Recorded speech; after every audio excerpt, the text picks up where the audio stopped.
Welcome. We are in Prague, in the capital of the Czech Republic.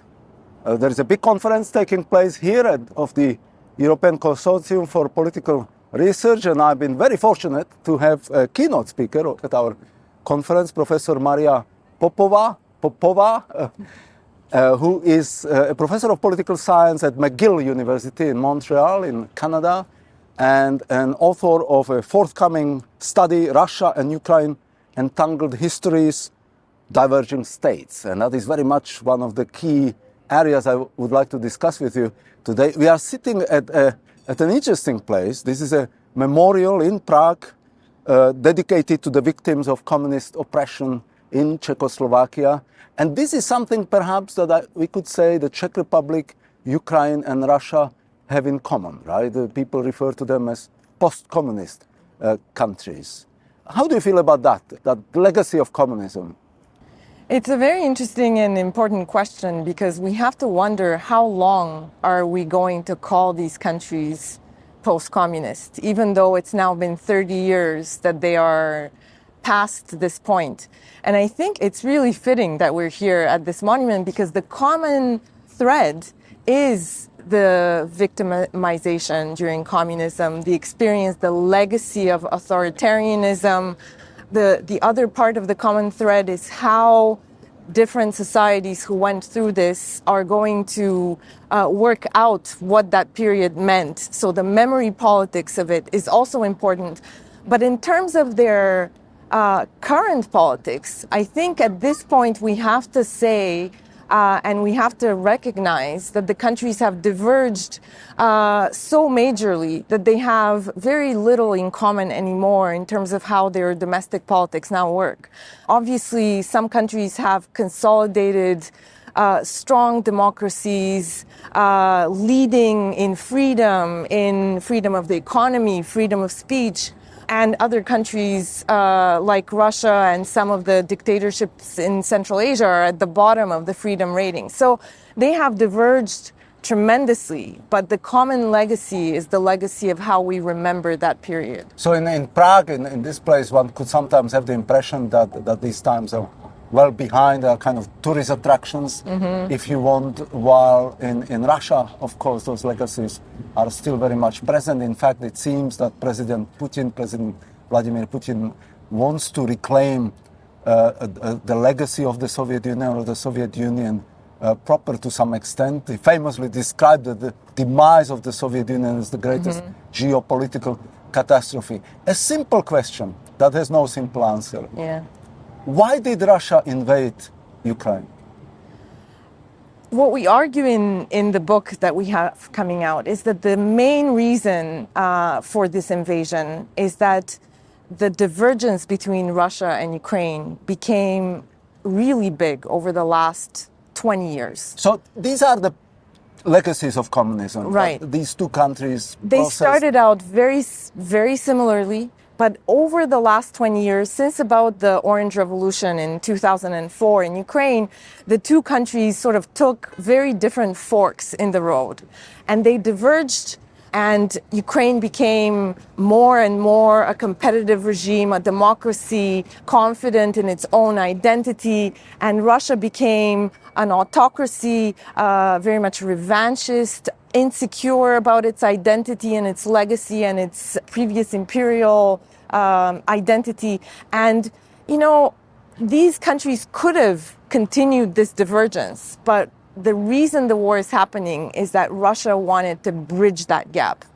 Was not okay, did not accept this divergence, wanted to reverse the divergence, go back to square one, and sort of bring Ukraine back into the fold of the Russian world, roll back the years, and Ukraine simply refused to go along with it.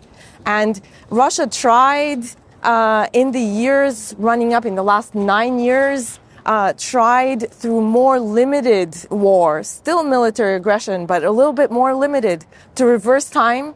But since it wasn't managing to do it, eventually this led to the full-scale invasion of 22. But Ukraine post-communist history itself has been rather turbulent, right? And there was a significant constituency, proportion of Ukrainians who did seem to be fairly positive towards Russia. Tragically, perhaps, the very name of the country, right? I'm anxious not to say the Ukraine, right? Because I would devalue the statehood of Ukraine, because the Ukraine stands for a land in between, right? But there was a contestation over the last couple of decades over the direction of the country. Could you elaborate on this? Is there a kind of pro-Russian constituency still there? Absolutely, there was a lot of contestation. That's what we explain in the book, that this is a long, drawn-out process of divergence that started with small differences in the beginning. And the reason these were small differences was indeed because there was a substantial portion in Ukraine, about 50% in fact in the beginning, who saw their history and in their future as both of them strongly intertwined with Russia. But over time, this escalatory cycle that we talk about in the book between Russia and Ukraine heightened the divergence. As Russia tried to push Ukraine more to roll back the changes, it actually pushed Ukraine into further changes. And so what we observe in the last 30 years is really the development of an identity within Ukraine that sees Ukraine, that is committed, a civic identity that's committed to the Ukrainian state and its independence, and is initially, they were thinking that they could have this independence and still be on friendly terms with Russia, friendly but separate. Over time, as Russia pushed more and more, Ukrainians pulled away more and more, and dwindling proportions of Ukrainians were still holding on to this idea that Ukraine and Russia belong together. And as this decreased, it heightened Russia's appetite to actually grab it through other means, and now it's trying to do it through military aggression, but it's trying to roll back this identity that has formed over the last 20, 30 years when really in this competition between the pro-Russian version of Ukrainian identity and the distinctive European identity of Ukraine as the other version, the European identity has been slowly gaining consensus. So we have talked a lot about Russia and its unease about Ukrainian ambition to be a sovereign, independent state, to integrate within Western structures. We might also need to talk about NATO at some point, but focusing on the European Union. And like we hear a lot now from the leading actors within the EU. Charles Michel says that Ukraine is Europe, Ursula von der Leyen, right? I wonder to what extent Ukraine idea of Europe and European unity is compatible actually with the EU that we now have. I see potential for tension there as Ukraine is fighting for national independence, for sovereignty. Like borders matter. Like there is a bloody war going on between Russia and Ukraine over borders. And yet, until quite recently, most scholars of European integration thought of the EU as a kind of post-sovereign entity in which borders no longer play such an important role, in which sovereign nations no longer play such an important role. How do Ukrainians think about their state, their nationhood, and Europe in that context? And I realize it's difficult to generalize like this. It's a good question, because I see the tension is there on an analytical, conceptual level. But I think right now Ukrainians don't see that tension, because right now the focus is existential for them. Yes. They have to win this war, and not only is Europe and the West helping them, and of course that leads them to identify with Europe as the West as the ones who are going to save their statehood. But in addition, what the type of state that they want to have and they want to save from Russian annihilation is a democracy. It wants to be a Western, they want to be a Western state. And they realize that unless they achieve this integration, and if they are left out of the West as a buffer, as a bridge, Russia's ambition will never end because Russia will come back later. So that's why for them it's existential not only to keep their statehood, but to make sure that their state is in Europe and in the West in order to send the signal to Russia that they lost, it's over. So when and how can Ukraine become a full member of the European Union? And is the security question that, from my perspective, only NATO can adequately address going to hinder Ukraine's European ambition? It's going to be very complicated because even though there is significant overlap between the EU and NATO, there are still two different organizations with the obvious difference that the US is a member of NATO, and so the US's opinion there counts more than within Europe. And within Europe, we have different drivers of European integration.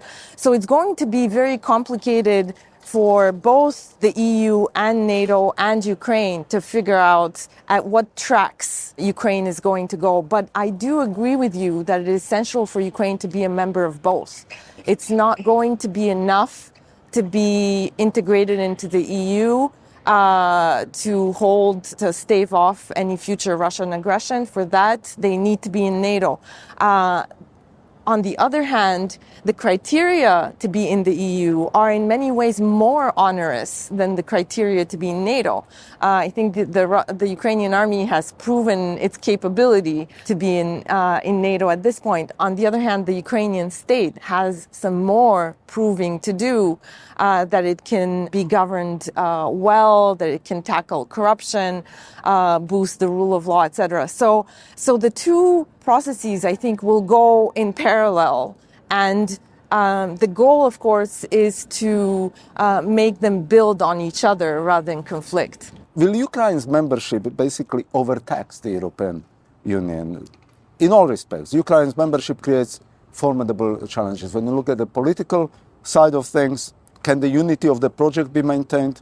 Economically, will the existing members and their citizens show enough solidarity with Ukraine? There are formidable economic challenges, post-war reconstruction.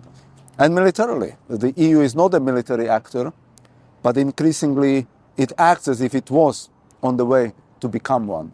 So does the EU need to change itself? The EU probably does need to work through the idea that this is incorporating Ukraine in some ways is existential for the EU as well. They do not have the option of not doing it because if they don't do it, it creates such a precedent that shows that Russia, through invasion, can really dictate the workings of European security on the entire continent. So it is Europe would live in the shadow of Putin's Russia forever after. And if Russia manages to get sort of even a partial victory out of Ukraine, you would imagine that other countries will be next. And if it's not a full-scale invasion of other countries, then it will be a lot of meddling, a lot of pushing buttons, constantly provocations. Europe will have to put much more energy into protecting itself than if it manages to help Ukraine safeguard its independence, integrate into the EU, and simply send a clear message to Russia that it cannot undermine European security. So if the EU internalizes this idea, and I think there is some signs that they are coming around to it, that this is existential for the EU, then the task remains to think, how do you make the project continue to be viable? So they do have to think about what the process of accession is going to look like in terms of maybe potentially really multi-speed type of integration. The Albanian prime minister had a really good joke, tongue-in-cheek anecdote about this, and he used this metaphor that EU accession is like getting on the bus. And even if you don't have a seat on the bus, the important thing is you're on the bus. Yes. And even if the bus is kind of slow, the important thing is the bus is never going to crash like a Russian plane. Excellent, excellent. Do you believe that the EU needs to become a more credible actor internationally and then in relation to Russia? And therefore, the EU itself needs an army? Security is not my focus, so I don't know if it needs an army, but I think for sure the EU needs more coordination on a security, on a common security policy. Even if the actual army coordination still takes place on the NATO level, because most of the EU members are also NATO members. What the EU really needs is to think about how they're going to together figure out what the security interests of the EU are. And the challenge for that right now is that we have sort of the Franco-German driver of the EU, but security positions of the different countries differ a lot. It's not just Germany and France. The Scandinavian countries have a different, the Nordic countries have a different view. The Baltic countries, Poland have a different view. So what the EU needs is some decentering and sort of renegotiation of how they're going to come up with this common security policy that's going to maximize and sort of is going to incorporate the positions of all the EU members in a as best as they can. Are there any lessons that perhaps both the European Union and even Ukraine could draw from the experiences of the countries of Central Europe? Again, we are in the capital of the Czech Republic that joined the European Union in a big bang enlargement of 2004. So what we haven't addressed yet is whether Ukraine will need to join alongside other countries of the Western Balkans. And what we haven't yet kind of explicitly addresses the question of sequences, right? Sequencing the enlargement. Does the EU enlargement, should it follow after NATO enlargement, or could the EU expand first? In the case of the Czech Republic, of course, the NATO enlargement took place in 1999, and the EU enlargement 5 years later. It's very good and very complicated question, and I think the sequencing will depend in some ways on how quick Ukraine is at proving that it is meeting the benchmarks. One thing, since you mentioned learning from Central Europe, one thing that I think is important for people to keep in mind is that when Central Europe started the EU accession process, they had much younger democracies than Ukraine has right now. They sort of started much more from scratch. The economy was not reformed, was not a fully capitalist economy yet. There was a lot of intertwined reforms. What people don't realize is that Ukraine has been trying through conditionality to meet some of the European Union benchmarks since 2014.